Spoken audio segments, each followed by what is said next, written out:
What's going on, guys? This is Kaishira. Welcome back. So for our video today, we're going to cover another OCG metagame tier list on 3rd week of August. So this time it was posted by Shino_nextplay and was posted by ESDR's Facebook page. So thanks again to them for providing quality OCG content. So for those who don't know Nextplay, Nextplay CS is one of the most popular and biggest tournaments on Japan.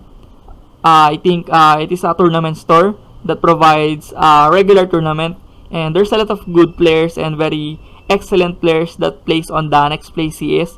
So this is a very good graphic that can give us insight and idea on how the metagame have shifted or shaped post AGOV on this July 2023 format.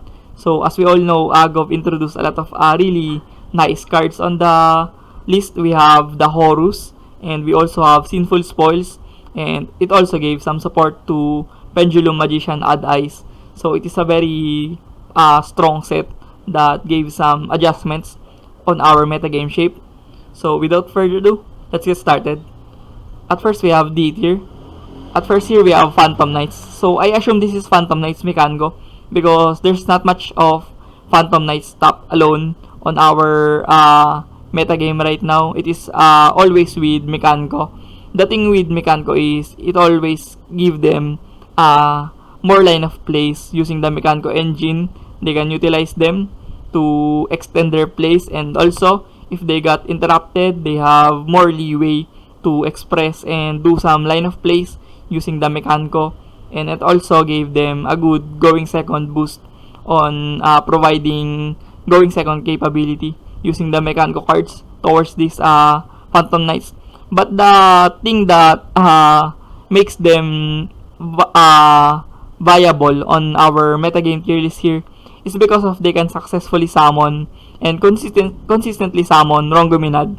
Rongominad is a very problematic card for a very long time now. Phantom Knights is notorious for bringing out Rongominad as early as possible on their board. If you don't have XYZ Encore or certain cards that can out the Rongominad, you're pretty much going to lose from there. The moment they summon Rongominad is already game over for most of the players, to be honest. So that's the thing that makes Phantom Knights viable here. I think Rongominad is a very solid end board aside from Exprulinor. It is one of the most feared end boards right now on the OCG metagame. So yeah, I will give the props to Phantom Knights on this D tier, and I think this is a very suitable mention here on the D tier, this Phantom Knights Mekango. So yeah, I think this is a solid mention here. And then next we have Performapal Magician Odd Eyes or Pendulum Magician. I think it is also worth noting here that Pendulum Magician Odd Eyes had their support from the AGOV, and they are pretty much improved deck by that moment that they got their support, because it gives them ceiling. It makes the deck more resilient as well. They now have more options to play when they're trying to play around hand traps and certain cards. So yeah, I think that gave them a good boost to improve the deck. And also Pendulum Magician on turn 1 can overwhelm a lot of decks on the format. The moment they got into their board with Barone and those Apollousa and other negation monsters on their board, you're pretty much on a commanding position to win the game. To be honest, there's not many decks that can break this Pendulum Magician on game 1. So yeah, I think this is one of the most popular and strong combo decks that you can play on our metagame here. So I think it is also worth noting that Pendulum Magician can really dominate the game 1. The only problem is game 2 and 3, where people can side deck cards like Droplet and Dark Ruler No More and Roll and Lockbird. So yeah, I think that's the only thing that holds them back on this OCG metagame tier list. But nonetheless, I pretty much think that this is a very powerful deck right now. And then next we have on the D tier, we have Manadium. So Manadium, aka Calamity Turbo deck.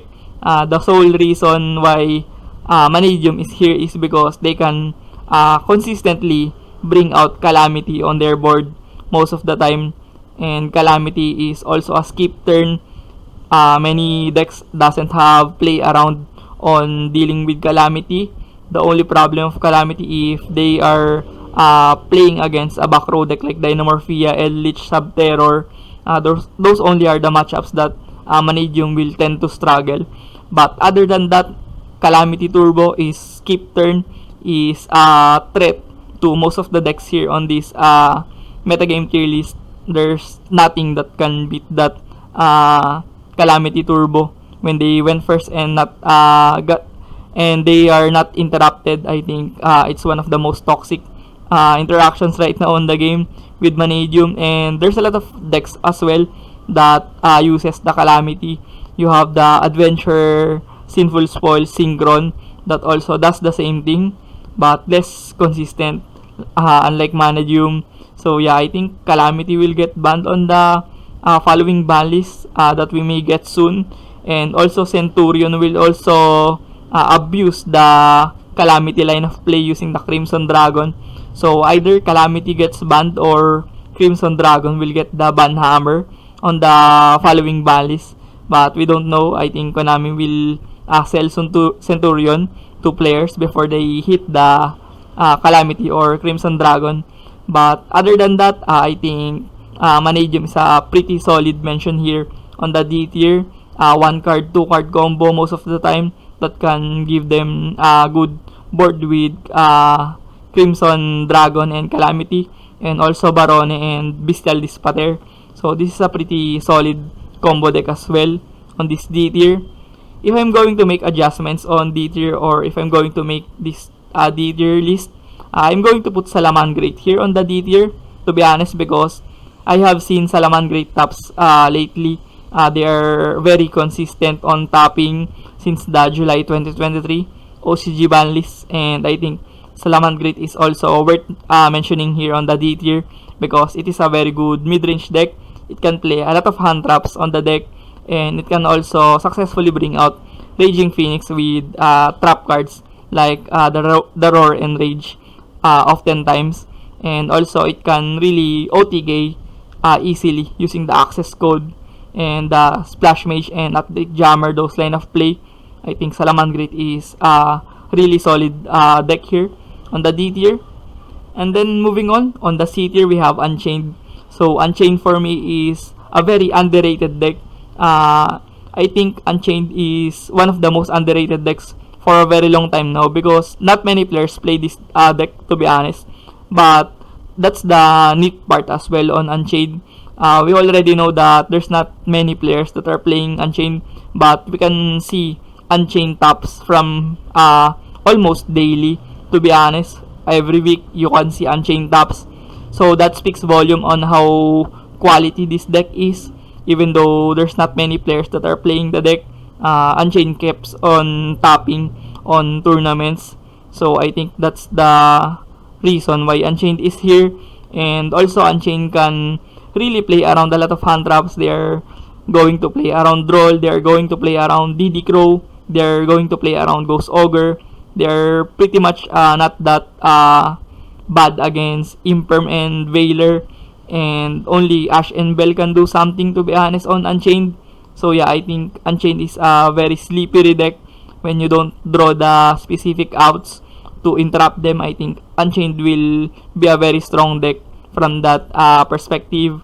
And also, if I'm going to give you a tip against Unchained, they can summon the rank 6 DDD XYZ that can negate summon up to 2 times. So if you're trying to interrupt them with Imperm, I think it's better to hold your Infinite Impermanence most of the time so that you can negate the DDD rank 6 XYZ on their end board. So yeah, I think Unchained is a solid C tier deck here. And then next we have Exo Sister.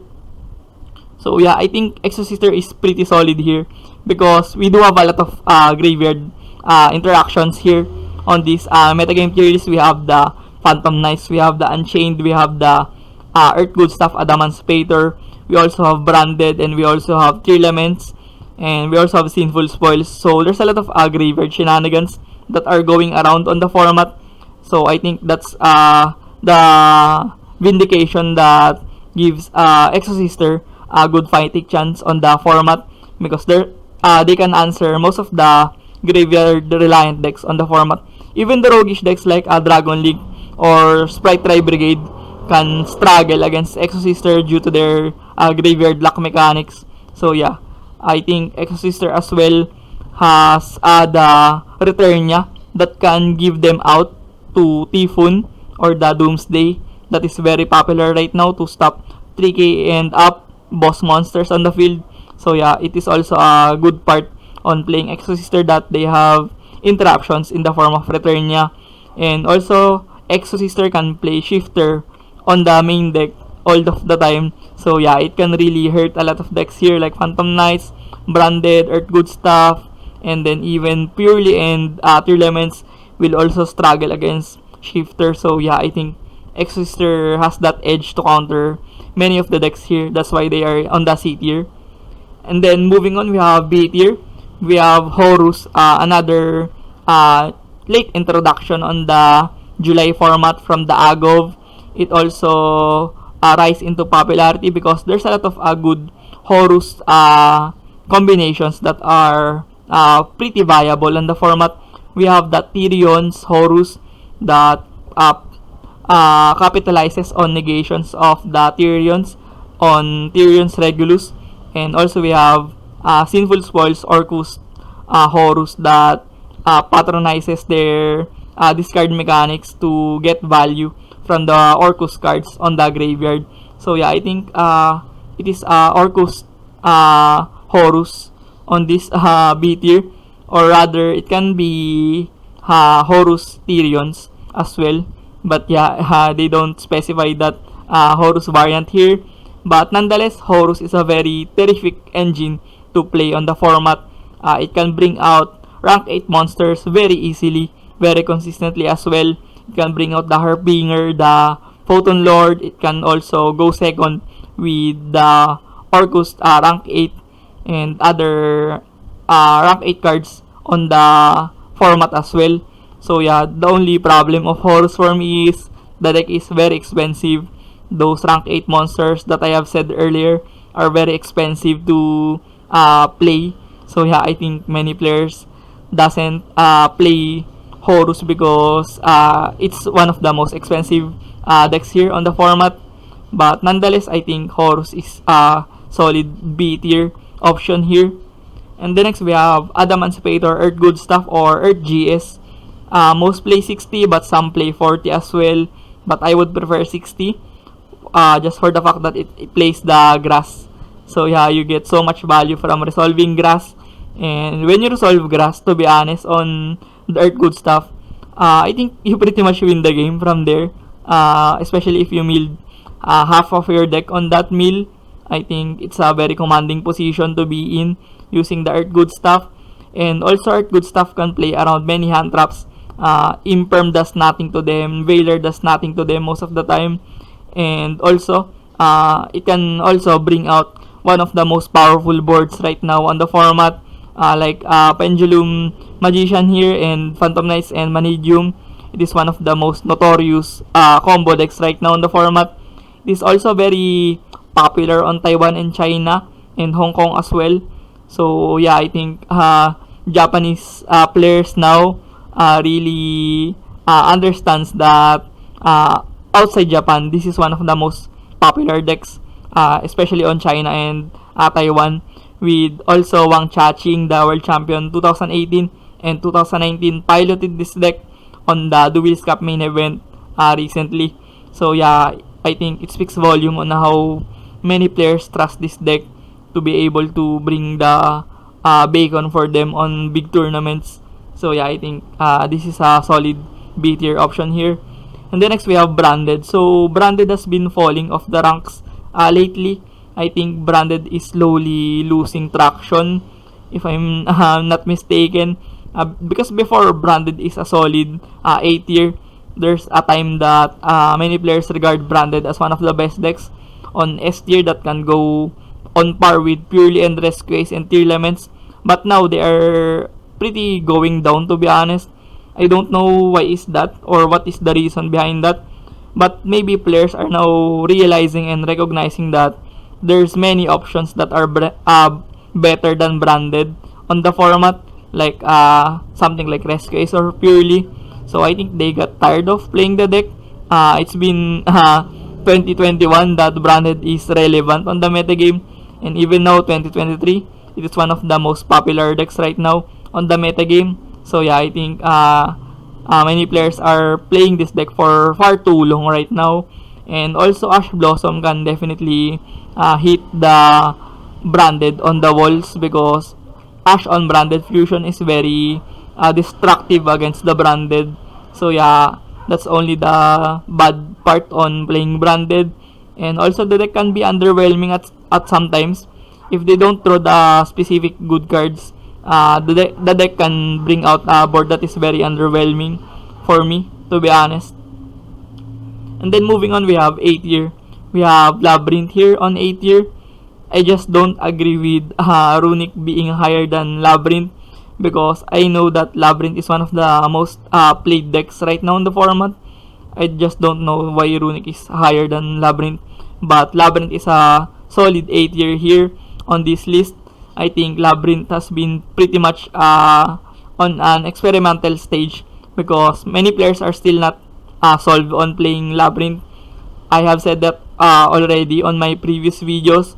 Many players on Labyrinth don't know what to play if they are going to use the regular furniture hand trap Labyrinth, or they are going to play the Arias version of Labyrinth, because at first I thought that Arias is a very broken card that will eventually get banned because it's very insane on paper.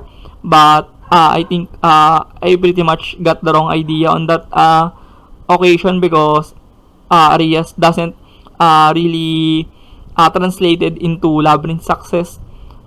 It is really divided right now, that 50-50 as well, or maybe 60-40. 60% plays the furniture standard build of Labyrinth, and 40% are only the Arias players on Labyrinth. So yeah, I think Labyrinth is on a pretty tight spot right now in the format. And moving on, we have Runic on 8 tier. I think Runic is one of the most disrespected deck on the metagame tier list, because the deck is really slow, to be honest. You just rely on floodgates, sitting on floodgates, and decking out your opponent using the Runic cards. So yeah, it's kinda disrespected, to be honest.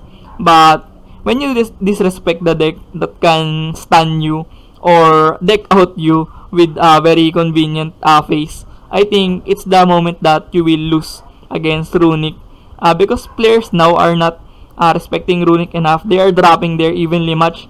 They are dropping their Cosmic Cyclone. Most players play Lightning Storm and the Harpy's Feather Duster now, which Runic has immunity to protect their field spell, Runic Fountain. So yeah, I think that's the part where Runic comes in on this tier list. If players doesn't respect Runic enough, I think Runic can definitely snatch victories from them. And it is also one of the safest decks that you can play on the format, because post game 2 and 3, what players are going to side you, to be honest. They're not going to play Dark Ruler no more, or Forbidden Droplet, or something like other cards like the Artifact Lancea and other hand traps that are popular right now, like Nibiru. Those cards does nothing against Runic, to be honest. That's why Runic has a very strong game 2 and 3, especially if they don't bring their Cosmics and evenly match. So yeah, I think Runic is one of the safest decks that you can play on the format, and OCG in particular likes to play safe on my perspective. That's why Runic is here on A tier over Labyrinth. And then moving on S tier, we have tier elements with Sinful Spoils and Visas, I think, and also Horus. There's a lot of engines that are mix and match on tier elements right now, and it is really unsolved. Players play tier elements Kashira, some play tier elements Horus, and some play tier elements Adventure. There's a lot of variations on the tier elements, and I think it's one of the most notable things on tier elements, because you can do so much things that can improve the deck, and it is also very unpredictable to play against because you don't know what to expect on playing against tier elements, on what engines they play. If they play the adventure, they now have the Draco back that can out problematic floodgates and boss monsters and floodgate monsters on the field. And if they play the Visas route, they can go into Vicious Astrode and synchro plays.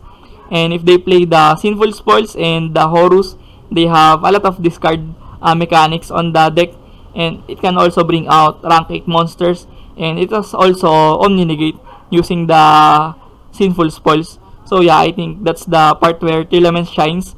It is very unpredictable, and it is one of the decks that can get dicey on certain matchups.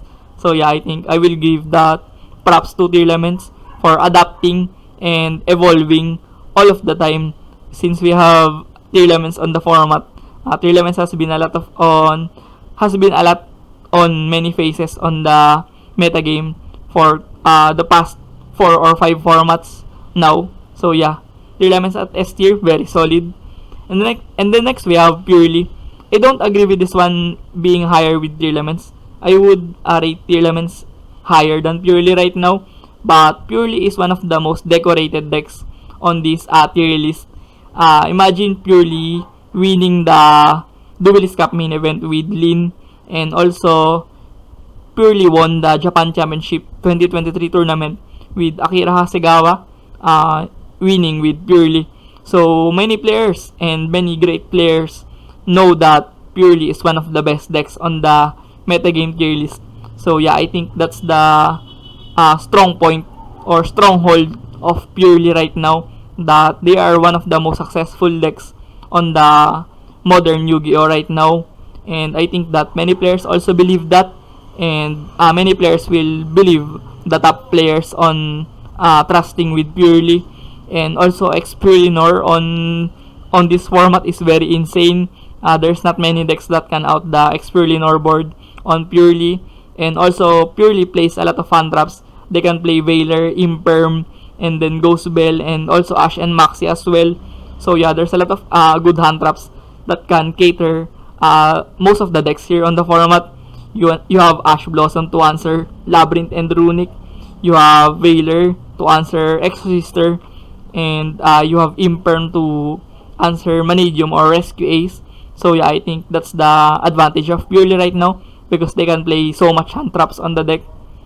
And then moving on towards the best deck on the format, we have Rescue Ace Sinful Spoils. So Sinful Spoils for me broke the Rescue Ace because it gave them so much consistency on the deck. It is really unthinkable that Konami printed a set that gives value towards the best deck already on the format. They are pretty much on a linear path that they intentionally made Rescue Ace better from the release of Agov and Sinful Spoils.